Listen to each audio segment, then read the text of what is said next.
Okay. Hi, folks. Thanks for joining us. If you're here for our event with Tiffany Yanique and Edwidge Danticat, celebrating Yanique's new novel, Monster in the Middle, you are in the right place. I'm Car. I'm the events coordinator for Green Apple Books here in San Francisco. Before we get started, I have a little bit of housekeeping. I wanted to encourage you to check out our event calendar online at greenapplebooks.com for all of our full and exciting events that we have coming up for this year and the coming year. All of our events are free unless stated otherwise. So that being said, if you can, I do encourage you to purchase books. I can think of at least 2 books that you can purchase in celebration of tonight's event. And if you've been here before, you've heard me say that when you buy books from us, you help us to put on events such as these. You support the authors who put so much work into writing these books, and then you get a book out of it, which might be the best part of all. So if you can, please do buy books. I'm not too proud to beg. Before we get to the main event, I do want to let you know that we have a question and answer portion at the end of the hour. So if a question does come to you at any time, please enter them into the Q&A box on the bottom of your screen. It will say Q&A, and feel free to say hi in the chat. I'll link to both of our authors' books there as well. And you can let us know where you're tuning in from, and we can say hi. Without further ado, I'd like to go ahead and introduce the 2 authors joining us this evening.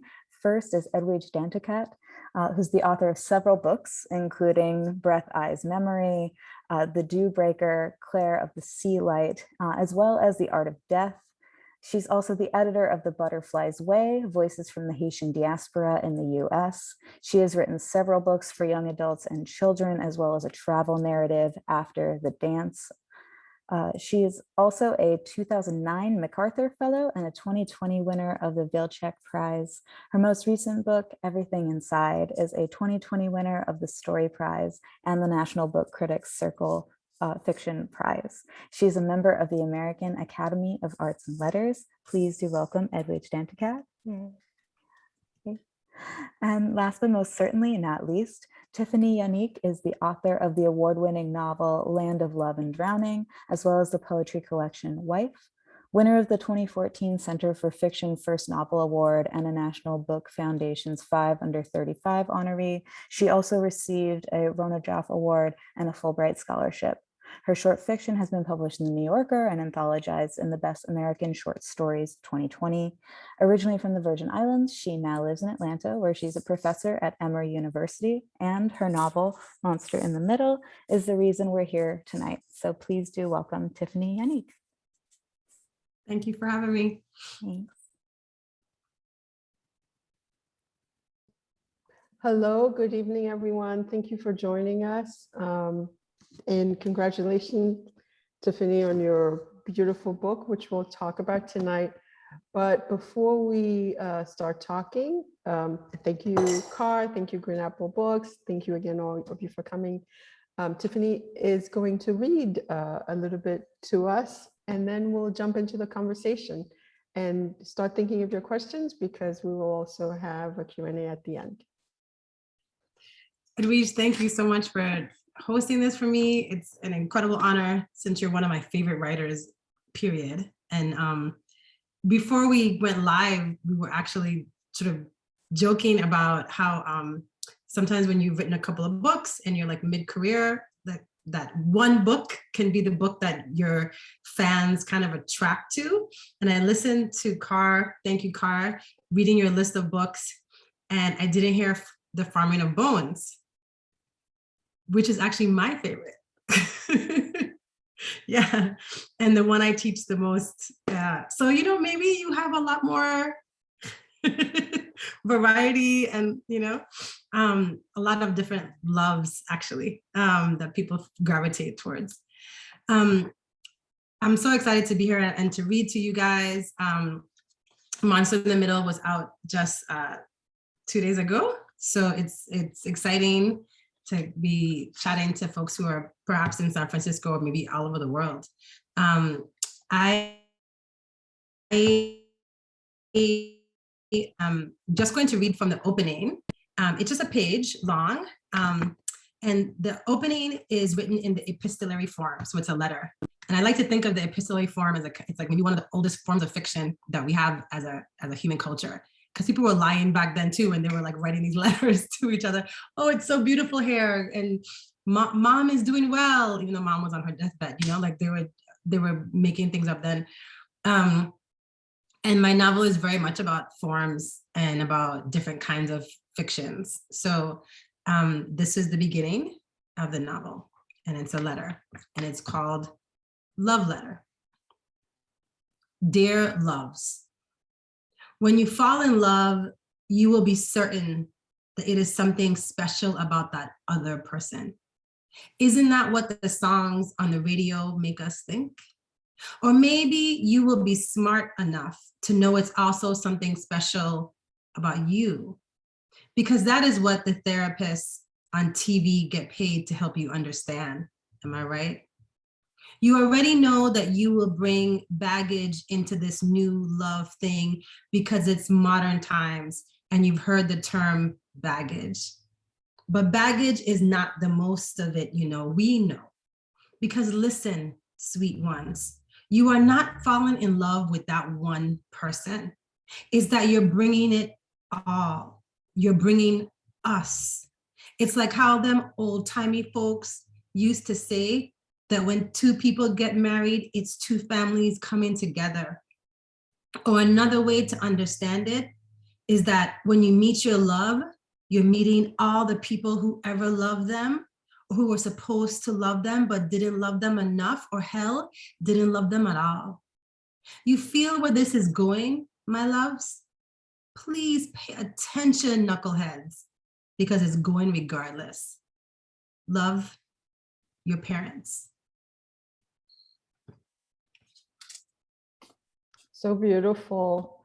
I love that notion of like when you meet the people you love, like you love all the people they've ever loved. It's such a powerful notion. It's so true. Also, like also the idea. My parents said this to me when I got married, that when you marry someone, you marry their whole family, and that is extremely true.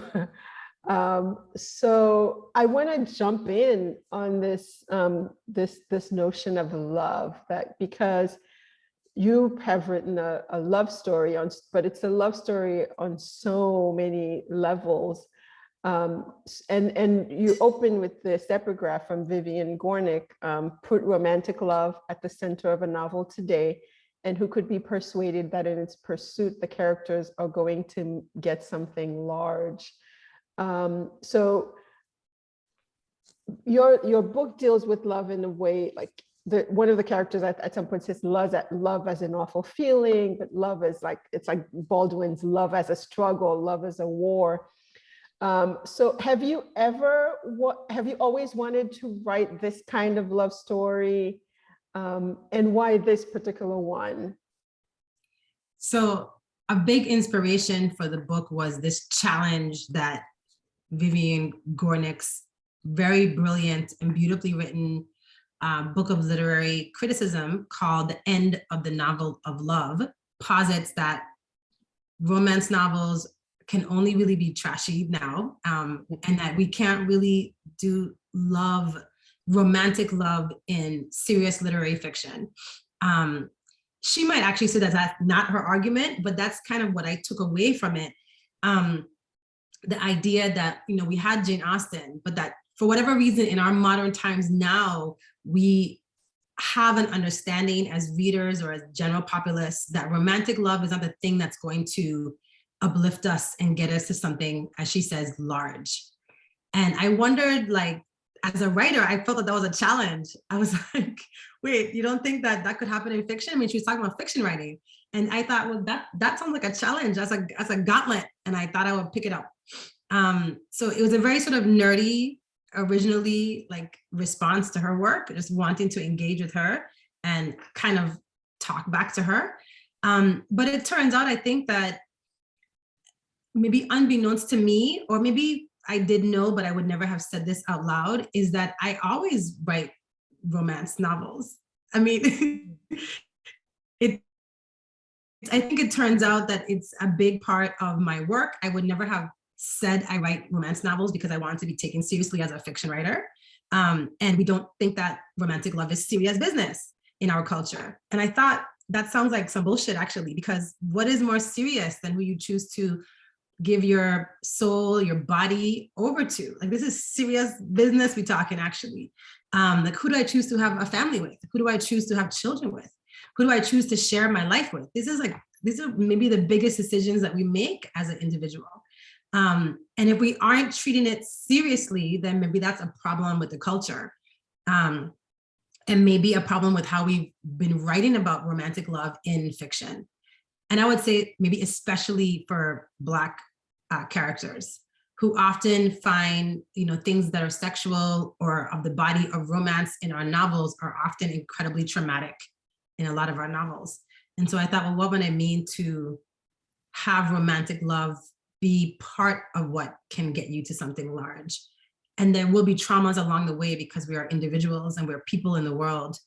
But what if the love was part of the healing and not part of the trauma only? So I think I've actually been doing that all along in my work, but I'm doing it in a more direct way, at risk. I have to say, I think there's a risk because I think that probably people will think, oh, she wrote that romance novel, and you won't take it very seriously.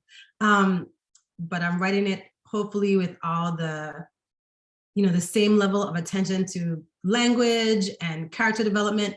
Actually, I think with more than I have done in my previous book. So a lot of attention to like scene development and trying to really make a beautiful, evocative story that is one that is still very political, very socially aware, very interested in racial and gender dynamics in a complicated way. Why not give like non-cliche language to love? Why not give politics to love? Why not give social justice to love? So. Well, I mean, there's something large, and you're right, there was always a kind of powerful love in your work and in your poetry and your novels. And there's something large is humanity, right? It's what's sustained us. And I hate for the idea that like one has to apologize for writing a love story, right? I like my entire youth, I read a lot of Harlequin novels. I read a lot of love stories, and my parents at some point said, don't stop reading those and read like other things. And I found this like my parents wanted me to doctor, and I found these like romance novels that happen in hospitals. So I was like in church reading my like doctor romances to kind of like merge what were supposed to be my interests. But I think there's so much, it's again going back to all these, I feel like the Baldwin definition of love is like as like a growing up, as war, as just not in, we shouldn't have to apologize for writing about love. But I'm glad you took up this gauntlet because it's a really powerful and layered and complicated book. So how did you, so you were like, I'm going to write this love story. How did you decide on this sort of exquisite weave in, weave out, multi-generational, multinational, multi-voiced structure? Was that always, did that come later? Did that come as you were writing? How did you decide on the structure? So maybe because I'm a Caribbean woman, I'm a person who just believes in the importance of community. I think that might be something about where I'm from. It might just be my temperament, I'm not sure. But I tend to write things that are going to allow me to have multiple voices and multiple perspectives and points of view. So even as a poet, I'm using persona poems. And in my short stories, I will have even one short story that will have different points of views inside of, just 10 or 15 pages. So I'm interested in multiplicity. I'm interested in community. I have this sense that like solitude is valuable, but that aloneness is kind of just, is not even true. Like I have this theory in my head that we are never actually alone, have never been, and that's like a fallacy. And it might be something that has to do with my spiritual beliefs too. Like, I just think the ancestors are always with us. Like, it's never, there's no such thing as like, I pull myself up on my own bootstraps. Like, this is nonsense. So the individual is something that I'm always interested in, like the tension between the individual and different forms of community. So I do that in my work because it's something that I'm interested in as a person and intellectually. So I think this, in some ways, it's natural for me to do. And, if I ever write like a linear novel from one perspective, that's going to be the radical thing that I do. Because for me, this feels much more like true to the experience of what it means to be a human, is to have different voices. But I thought, if romantic love is going to bring us to something large, it would have to be that romantic love is being fed on something large. That was kind of my theory too. Like, if it's going to get us to something profound, it has to be like fed and watered with something profound. And I thought through, well, what would that be? And I thought, well, I believe in the importance of history. I believe in the importance of our upbringing. I believe in family. And so I weave those things in. I thought, well, it's going to have to be like what happened to your parents, what happened to your grandparents, what happened to you when you were 5. Those are the things that are the profound things that make us who we are. And those are the profound things that make us love the way that we love. And so I thought, well, I'll use those things to sort of show how romantic love maybe always has been full of profundity. So that when we get to the profundity, we've been experiencing it, coming towards us all along. Mm-hmm. I love what you said about this idea of never being alone. And because I've always, in my family, my parents used to say that even when we're alone together in some way. There's always presences around. It was sometimes seen as a kind of threat, like someone's always watching. but it's like this idea that you're never alone, whether you're being watched by the living or the dead, someone is right. Watching. Right. And as I was reading, like I would come across each voice. I was like, that's my favorite, like Fly's my favorite voice, Stella's my favorite voice. And then, but there was a kind of very powerful, especially with Fly, the coming of age, like a kind of oralité, like an oral element to it that was really, really powerful. The other thing that was felt very strongly throughout the novel was the importance of geography, and I was reminded of, in Dust Tracks on a Road, Zora Neale Hurston writes, all geography was within me. It only needed time to reveal it. And I've heard you say that geography is very important to you. There's even a map at the beginning of the book titled Map of an American Love Story. So what role does both internal and external geography play in the novel for you? Well, I'll show you guys the map. I mean, it's a very complex map, and I have like different sort of notes that are also my notes, right, about things that happen, and my sometimes humorous but often political ideas about like what this city is for and what the city stands for. But all the things that are highlighted on the map are places that the characters go to, places that the story takes place. Different chapters are highlighted there. So I think I do believe that geography, the environment in which we find ourselves, tells us something about who we are, tells us something about what we will be. Especially the place where you grew up, like the physicality of the place where you grew up, I think has a huge impact on you. I think having grown up on an island, and in my case, a small island, I could see the water from almost every place on my island.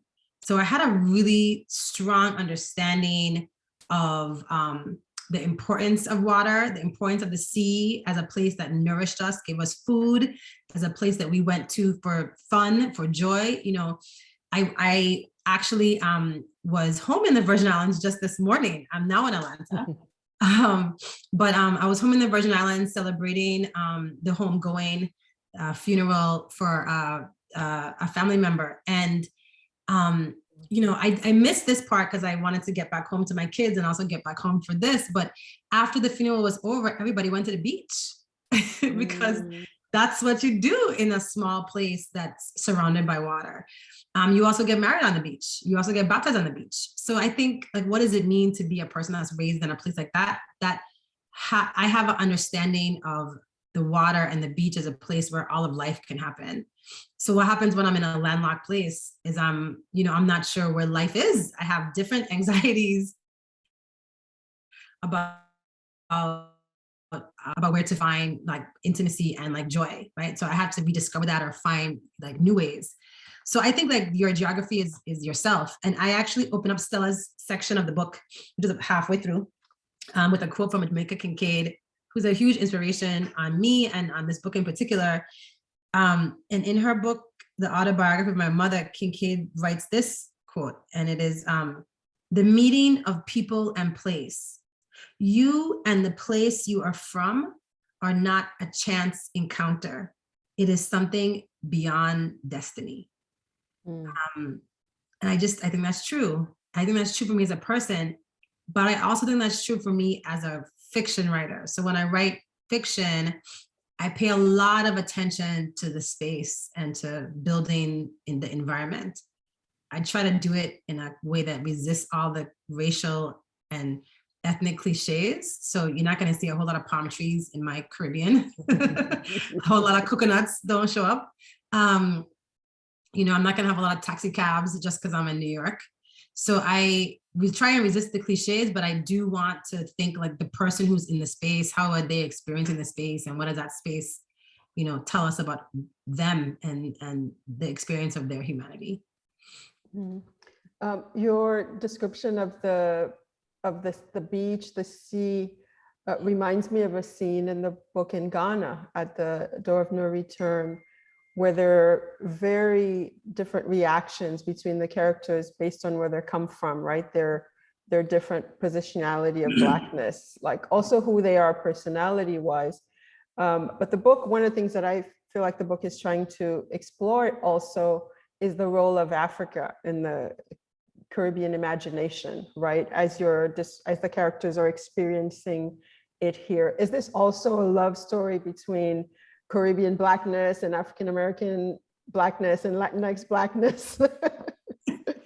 Yes. Oh, you read the we book? We need one of those. We need somebody. You actually read the book at me.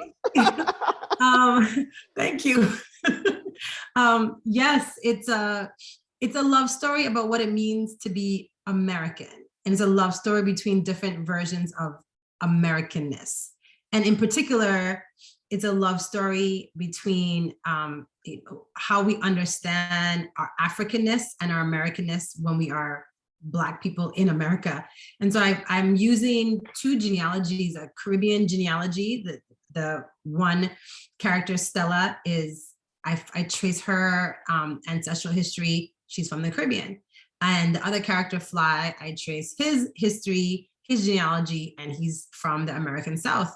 And they're both Black, but they have probably stereotypical ideas about each other that I am hoping that their love will help them overcome and help them like find their way through. It's true that we have, even within Black communities, even within like Latinx communities, even within Asian communities, there's lots of friction that may not be always so obvious to outsiders of those communities. But this is kind of about that, like a love story between Caribbean immigrant Blackness and African Americana Blackness. And how do we come to peace and joy between those two things? Not only respect, which we know we want, but to peace and joy, and like, how do we fall in love with each other? And it's kind of like what you were talking about, also falling in love with the family. And the book also has this falling in love with the culture, like the discovery of culturally discovering someone who on the outside looks like you. I think that's a really powerful nuance in your beautiful novel. You've said that this is your most American novel. Is that among one of the reasons it is so American? It's also like one of the things I end up feeling like I need to apologize for to my Caribbean audience, to my Caribbean readership.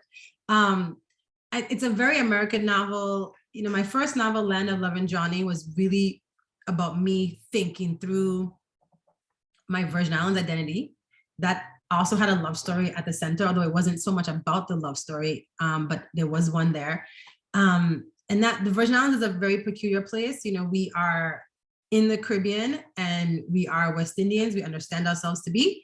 But the rest of the Caribbean sees us as the Americans because we're colonized by America and we carry American passports and we are educated like Americans are educated. But then we come to the States and if we speak in our Caribbean vernacular, we're seen as Caribbean and immigrant, or we get assimilated and we're African Americans. So that book was really about me sort of thinking through the identity of the Virgin Islander. And there's a map in that book too, and it's a map of the Virgin Islands.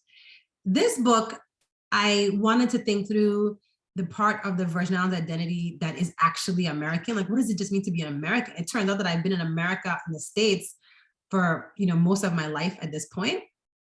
And I kind of was thinking like, you know, like where is my American identity in myself? Where is it seated intellectually, spiritually? Like, where do I find it? And I thought the truth is that Virgin Islanders are Americans, and we're actually unlike other Caribbean immigrants. We are, I think, Caribbean immigrants, but in a nuanced way, we're American by birth because we're American just by being born in the Virgin Islands, which is American soil. So we immigrate into our own country. And I thought that this is a wacky thing that's happening. And I thought like, what does that mean? What does it mean to embrace Americanness, even though there's what might be called trauma inside of that embracing? What might it mean to embrace it and even adore it, even though you might have been taught your whole life as Virgin Islanders were to reject it and be suspicious of it. So I thought, well, what would it mean to actually like embrace it, love it, like cherish my Americanness? And so in many ways, the book is about that. So it's a very Caribbean book in some ways, but it's definitely an American book in all the ways, which it's interesting that that's one of the interesting things about America, right? As I can say, this is a Caribbean book, but it's for real an American book. And that could be both true. Yeah. Yeah. And I think, I don't know, from the Caribbean, when we think of like Americans, like the Americas, right? So it's also an American novel in the sense that it is a novel of the Americas at the same time. Mm-hmm. And so, I mean, we have to talk about John the Baptist, that preacher. That, I mean, people who they have a treat ahead in that preacher. So I was going to ask about the role of religion in the novel, but that is a very particular kind of religion. Can you give the people a sense of the John the Baptist? Because I don't want to have to describe the man.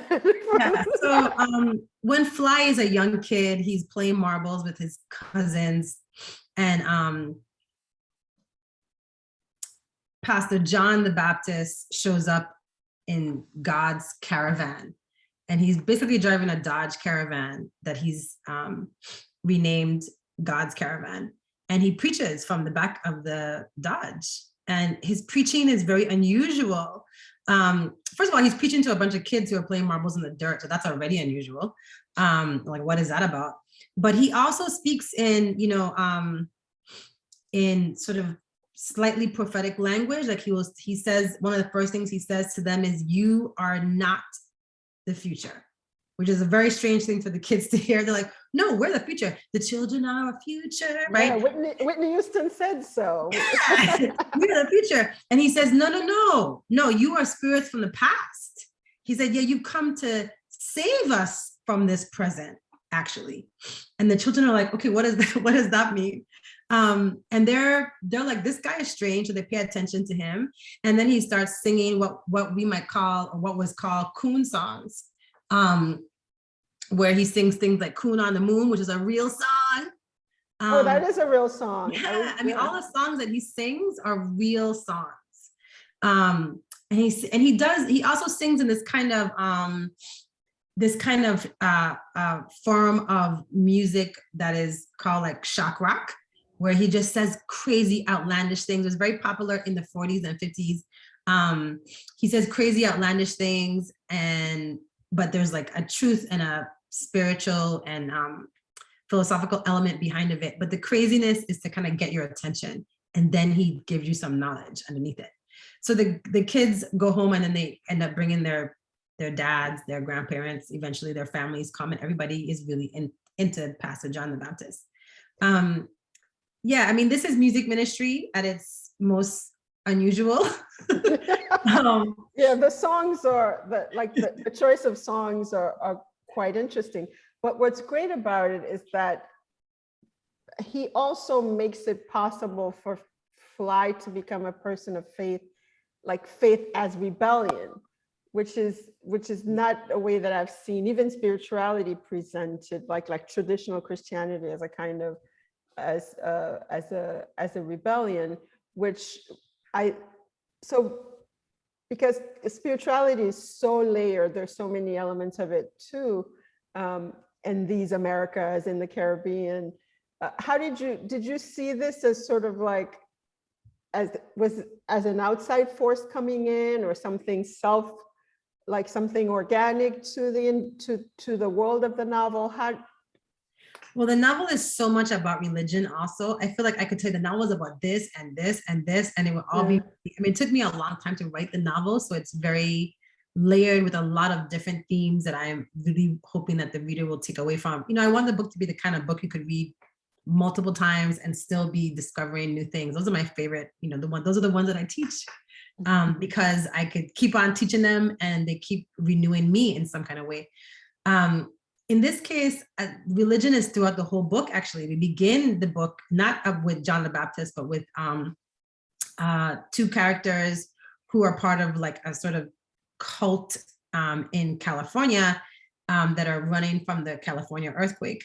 And I am interested in how religion gives us ways to work through difficult things, to work through traumas, to work through discomforts, the ways in which religion actually can allow us to be vulnerable, can allow maybe men in particular to be vulnerable or even submissive, and that's okay. You know, I mean, I think we all long actually to have moments where we can surrender. And I don't think men in particular get a lot of moments where they can, but Christianity does allow that. In fact, faith often allows for men, Black men in particular, to surrender, which is really, it's a wonderful thing to be able to surrender.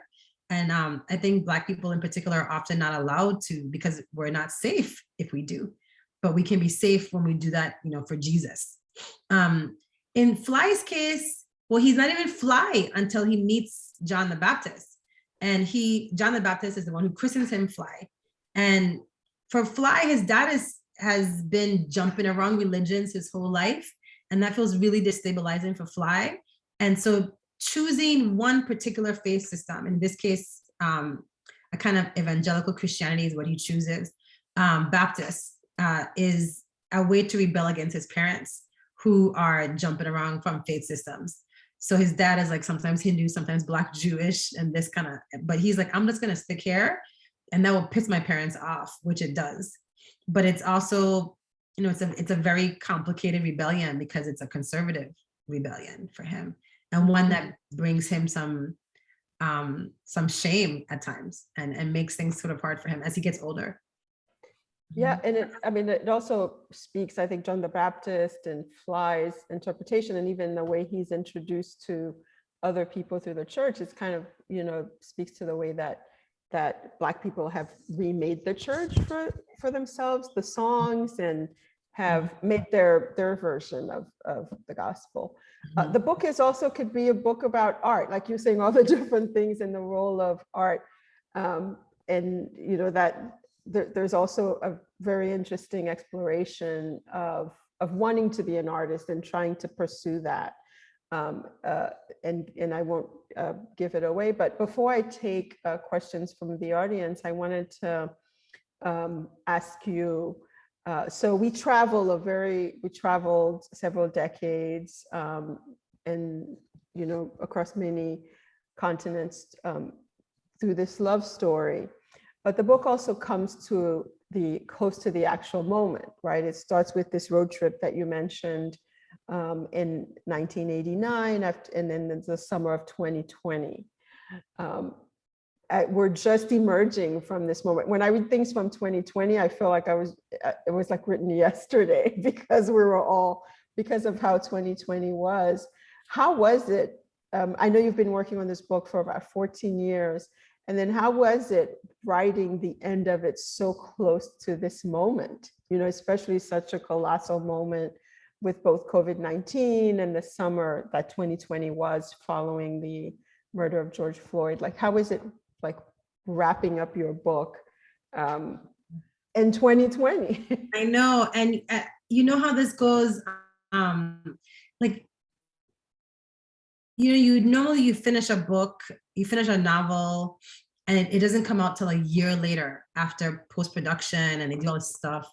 In this case, I was making revisions, in March and April of this year, because I was still like, wait, like rethinking a lot of how things were going, like just down to the wire. I mean, they had to like rip it from my hands because, and I think, I always wanted to end the book in the current historical moment, whatever that was going to be, in part because I wanted the readers, and this will only work for the readers who are reading it in the first year or two of its publication.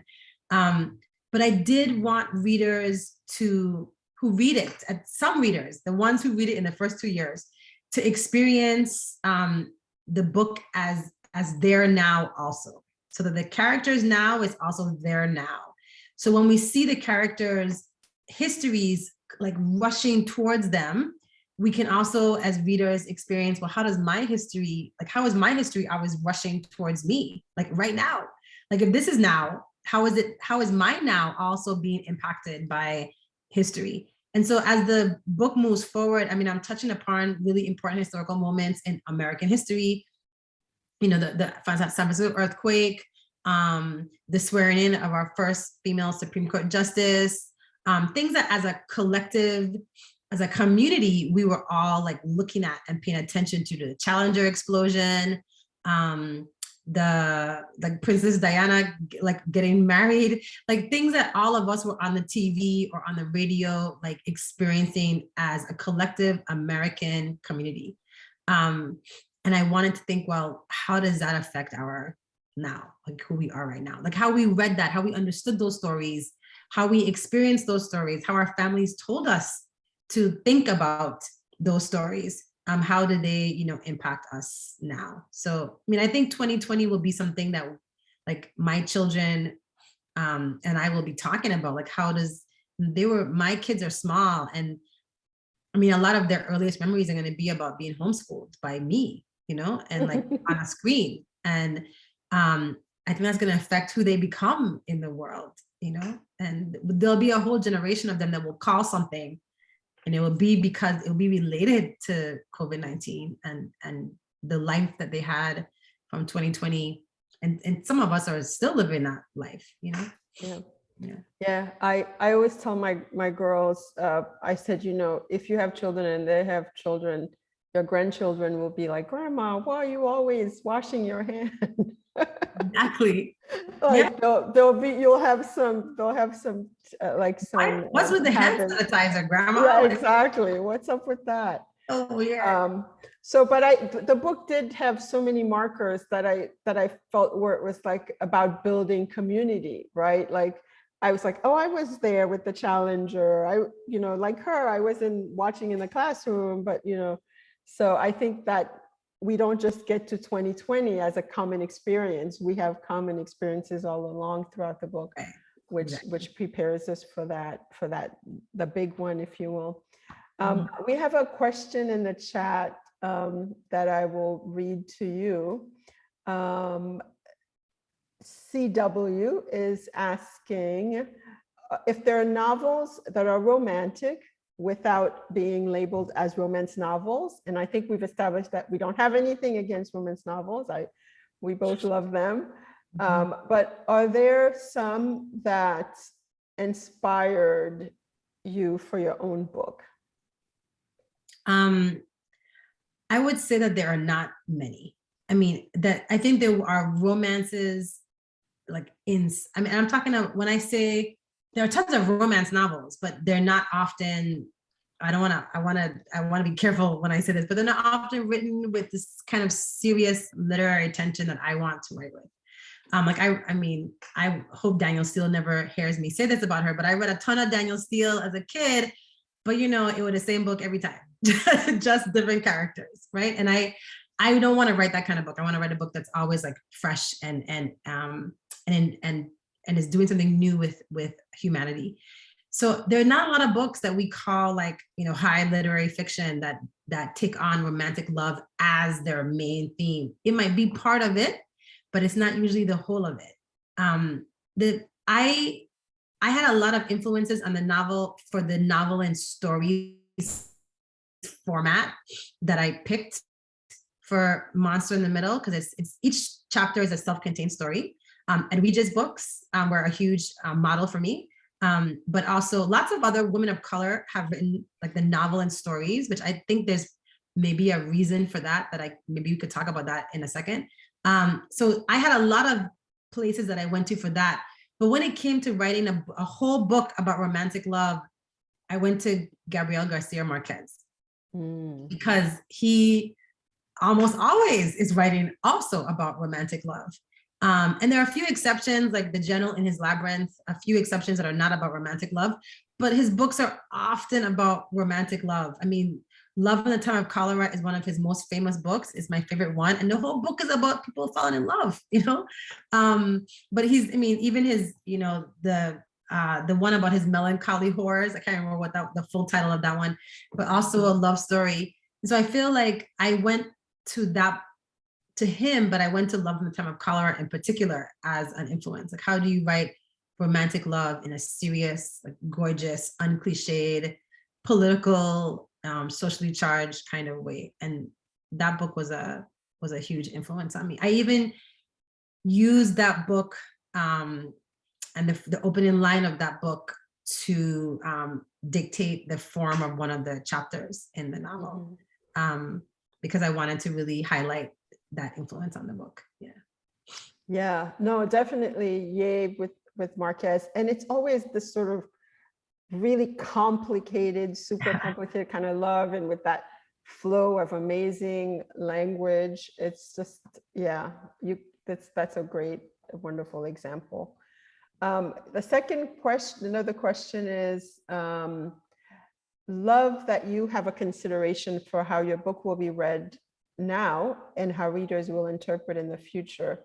What do you imagine the reading experience might be for people in the distant future? Oh, nice. I mean, one, I'm so hopeful that it will be read by people in the distant future. That's always what we are hoping, that people who are not even born yet will find our books. I think, you know, what I hope, and this might be a bit foolhardy or even vainglorious of me, but what I hope is that this book might allow for our conversation about the importance of the tender aspects of life, and how those things are important parts of art, and that they can be at the highlight of serious fiction. So what I kind of hope will happen is that that there will be more like this, and that we could, you know, I could teach a whole class on, you know, Black literature about love. And it won't be such an unusual thing in 20 years to see, you know, the books that are being published this year that are, you know, up for prizes. Some of them could be about the tender things, that they don't have to always, all the books don't have to be about the trauma of being Black or the trauma of being a woman, although those things can be very traumatic.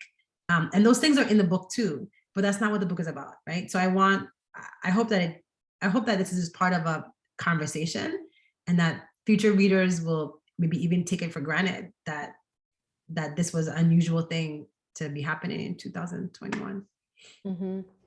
Another, you know, someone who writes also incredible love is Toni Morrison, like that complicated.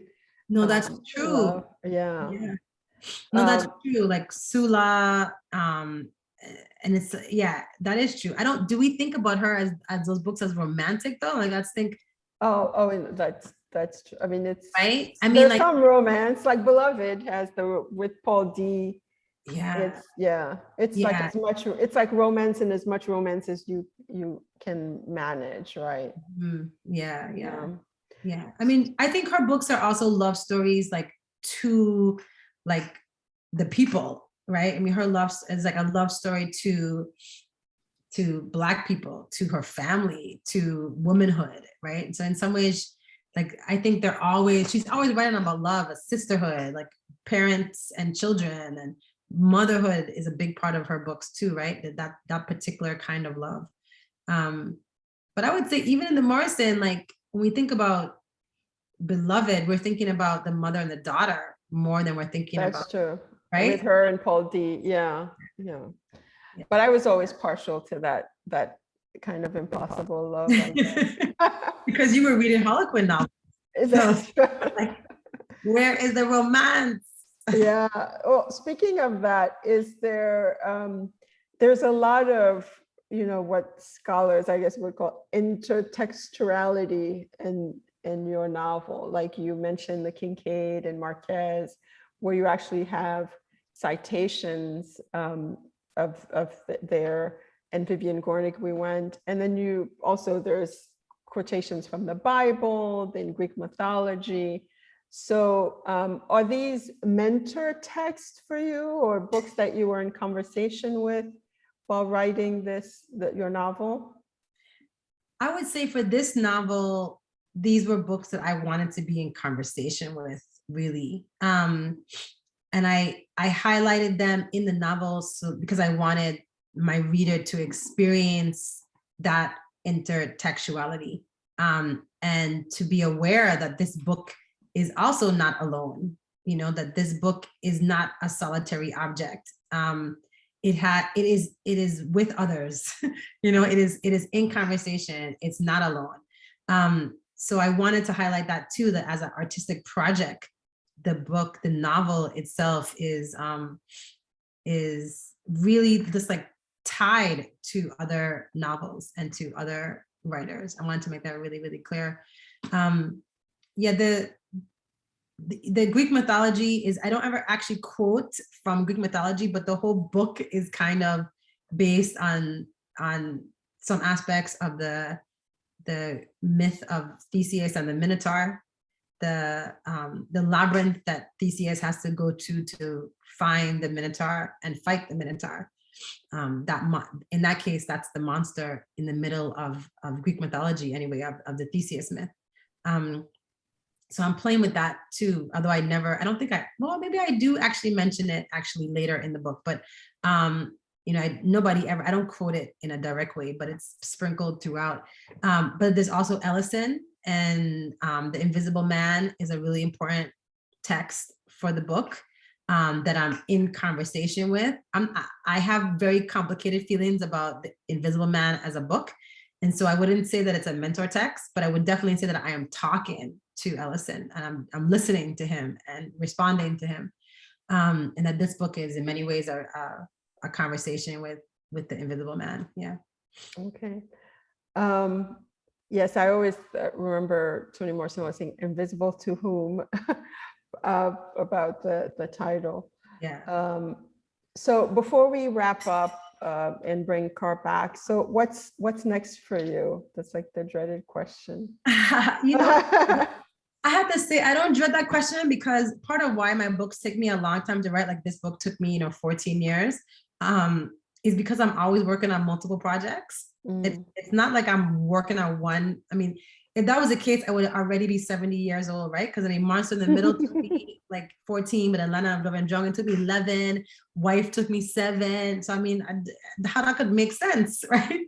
And it's because I'm just working on them all at the same time. So I always have a project in the works, so that question doesn't give me too much anxiety. The thing that I'm most probably closest to and most active with right now is actually a collection of essays on joy and happiness, and on finding joy, but also like the things that bring us joy. And I'm thinking in particular about things around motherhood and the family, and parenting and love, and yeah, water and beauty, and just a collection of essays about joy. Why not? Oh, what a beautiful thing. We need some joy. So thank you. I'll look forward to that. That's beautiful. Well, is Car coming back? All right. Hi, Car. Hi, you too. Thank you so much.